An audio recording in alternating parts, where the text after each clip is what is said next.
Happy Sunday, everybody. I hope you're all working as hard as I am. I know you are. I'm getting tons of awesome submissions from you guys. Keep it up.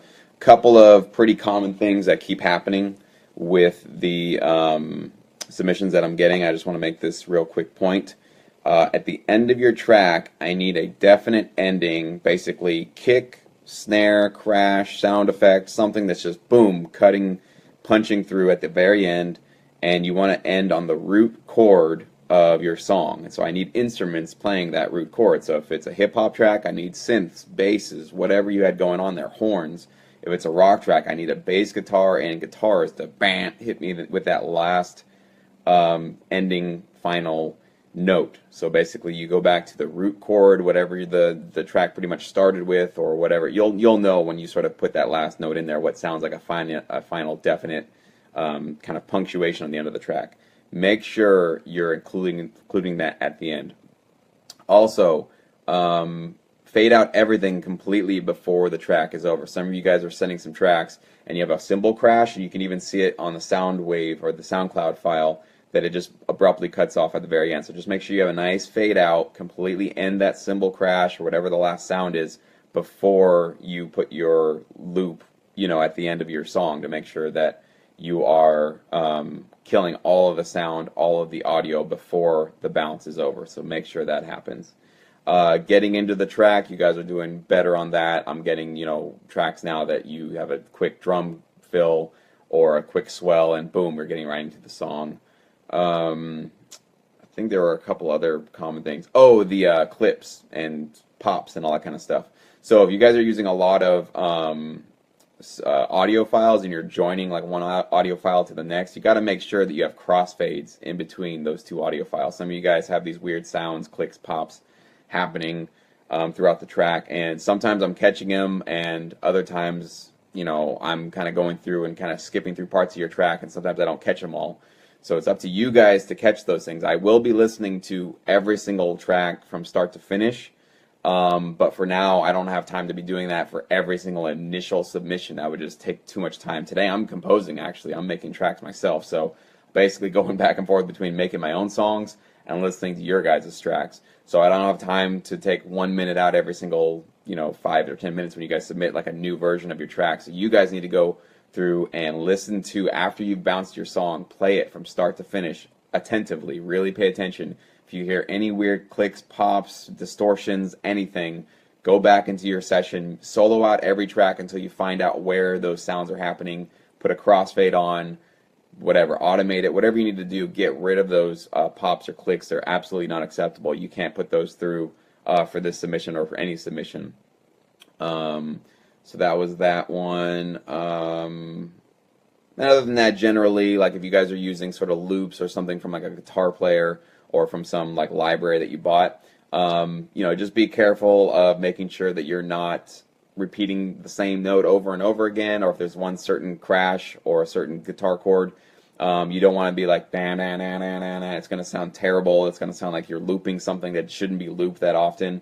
So obviously you got to get creative, right? If you're going to be using somebody else's guitar loops and you want to use the same note, let's say multiple times, you're going to have to go bam, drum fill, another one or something. You got to break up like looped parts with something else going on, and that goes also for drums. So if you have a snare sample that you're using, sometimes you're going to have to not use. You might want to do like a really fast snare roll where it's like like a 16th note or a 32nd note drum roll. It just might sound terrible though using the same sample over and over again. So maybe you need to simplify your fills and use the snare sample and then use like some toms and some kicks or whatever. What's going on, guys? I see you guys all checking in here. Glad you guys are tuning in. You can tune back and watch the start of this. I'm basically telling you guys about common things you guys got to make sure that you're hitting. I'm just starting to notice some patterns when you guys are submitting some tracks. So these are just things to make sure you're keeping in mind as you go forward. So this might feel like boot camp to some of you guys. It certainly does for me, because I'm going through just like rocket fire, just going through and boom, fix this, fix that, fix this, fix that. And so again, I appreciate your guys'. I mean, I've gotten nothing but positive feedback from you guys throughout this process so far. You guys have been nothing but absolutely. Thanks for the feedback. Let me go make the changes, and you come back. Even some of you, I give you 5 or 6 pushbacks before you even make it through, and sometimes it takes 5 or 6 times, and then even at the end of all that, I kind of tell you, you know what, it's best to just ditch this one and move on to another one.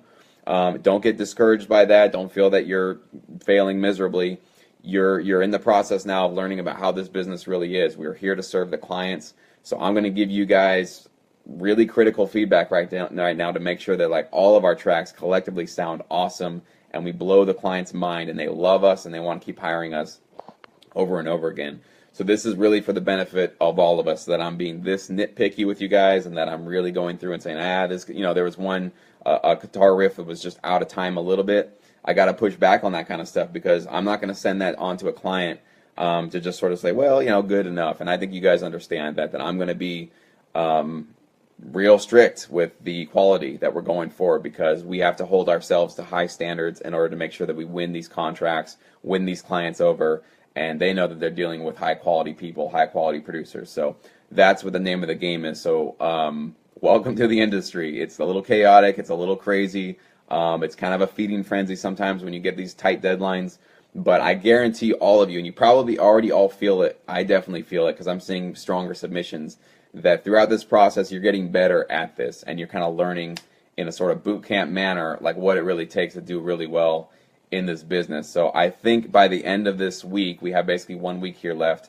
to crank out tons and tons of tracks. You guys are going to be absolutely more polished, more prepared, more really aware, subconsciously even, of what this business really is like to be a part of. It's a lot of fun. I mean, we have an awesome opportunity that's just wide open right now. I mean, the more tracks you individually can submit and can get on this album, the more money you're going to be potentially making with your royalties. So opportunity is wide open. Brandon the other day made an awesome video about like, hey, he's on his lunch break playing guitar. He's not leaving anything to chance here. He's cranking out awesome tracks, and I think all of you guys are doing that. So again, you might think like, well, I'll do 3 tracks or 5 tracks. I challenge you to double it. Take extra time, stay up a little later, wake up a little earlier. Ask your friends or your family to cut you a little slack. Maybe they can take care of some of the household chores this weekend or this week going forward, and you can really crank out a couple extra, because it's wide open here, guys, for all of us to do really, really well. And like I said, I'm composing tracks because I'm just going to make sure we hit that $100 track mark.